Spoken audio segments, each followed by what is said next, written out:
Olá! Está na hora de ficar bem informado em Libras. Quer saber mais sobre o nosso programa e ficar por dentro do universo da acessibilidade? Entra lá no facebook.com/Visual TV Brasil. Direto do Rio de Janeiro, o Visual começa agora.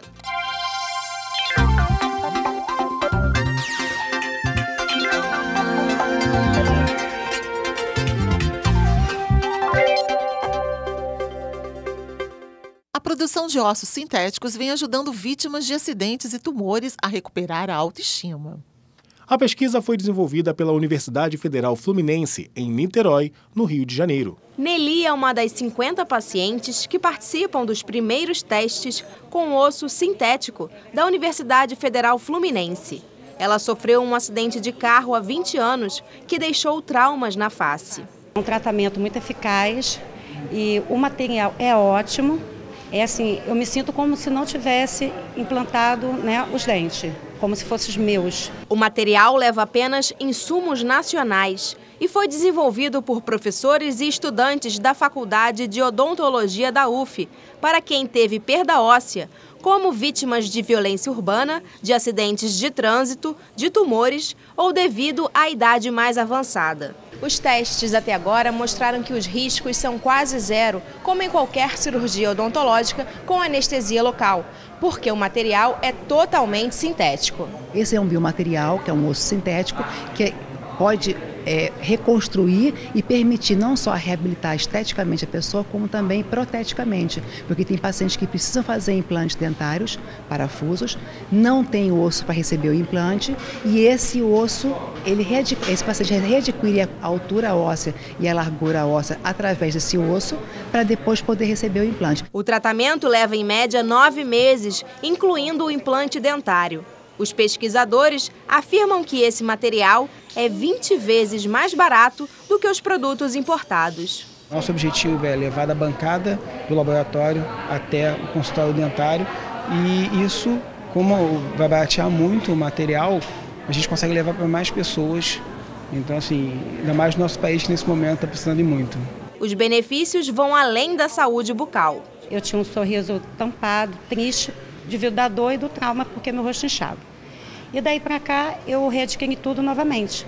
O autoestima, o emprego, a alegria, a felicidade. Os resultados do meio de semana na Copa Libertadores e na Copa Sul-Americana deixaram os times paulistas em posição delicada na atual temporada. Fora da Copa do Brasil, que será decidida na quarta-feira entre Cruzeiro e Flamengo, os paulistas não têm mais representantes nas competições continentais. E o Campeonato Brasileiro é a única alternativa que eles têm para festejar um título.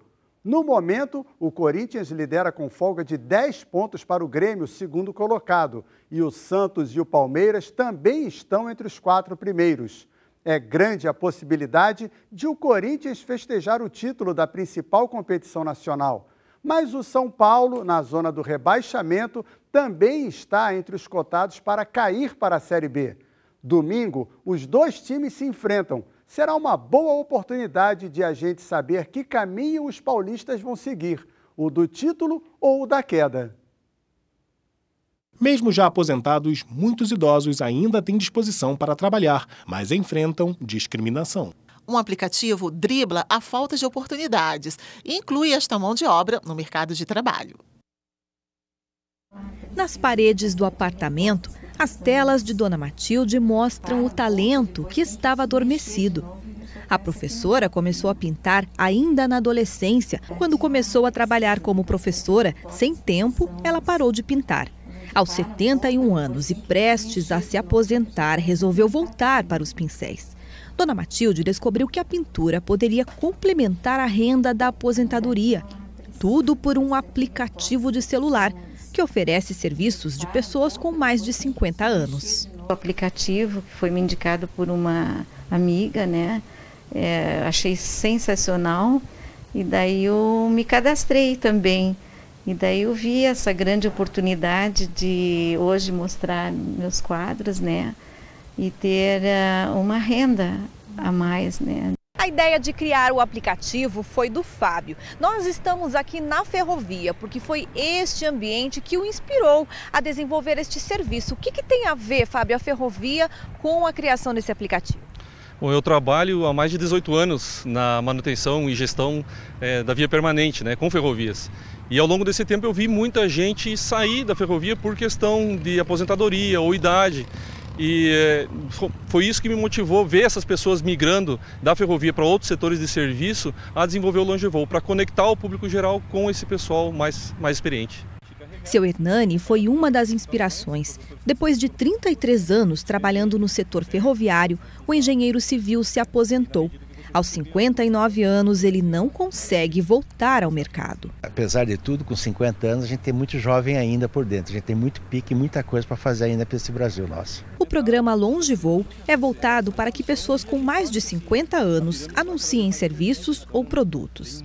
Quem se cadastra pode pesquisar e contratar os idosos. A nossa expectativa é crescer cada vez mais, com certeza. A gente hoje está com um público mais concentrado em Curitiba, mas a gente está divulgando também para o Brasil todo e a gente espera aí poder contribuir com essa inclusão no país,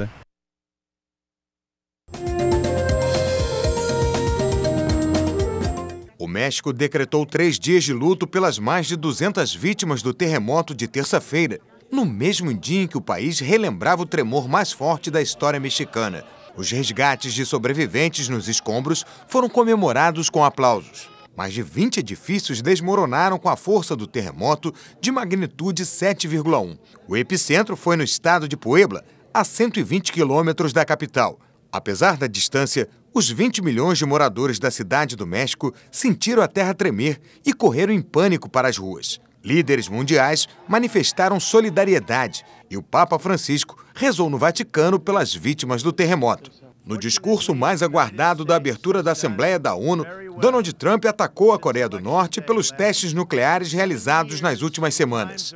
Trump lembrou a criação da ONU logo após a Segunda Guerra Mundial para dizer que o mundo deve evitar a arma mais letal conhecida pela humanidade. Ele ameaçou: os Estados Unidos têm grande força e paciência, mas se formos pressionados, não teremos escolha senão destruir completamente a Coreia do Norte. Ele voltou a chamar o líder norte-coreano Kim Jong-un de homem-foguete.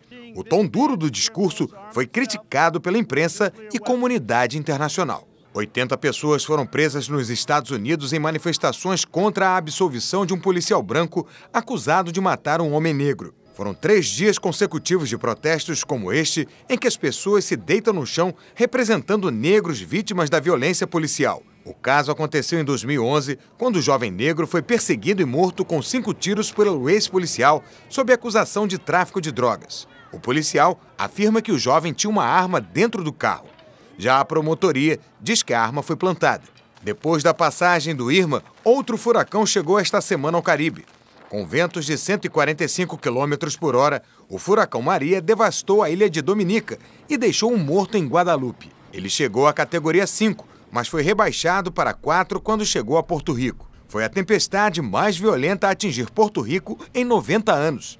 Para se proteger de uma possível catástrofe, moradores se deslocaram para mais de 500 abrigos montados em Porto Rico.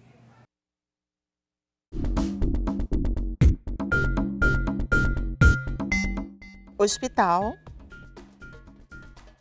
médico, enfermeiro,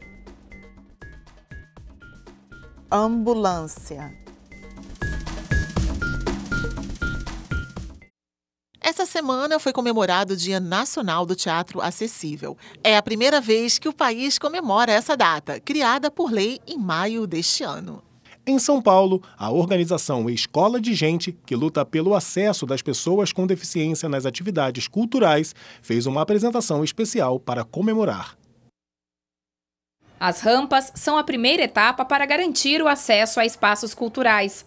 Mas, além do acesso físico, para que todo mundo consiga entender uma peça de teatro, a acessibilidade também deve estar na comunicação. Pedro Prata é coordenador da ONG Escola de Gente, que trabalha com inclusão e acessibilidade de pessoas com deficiência.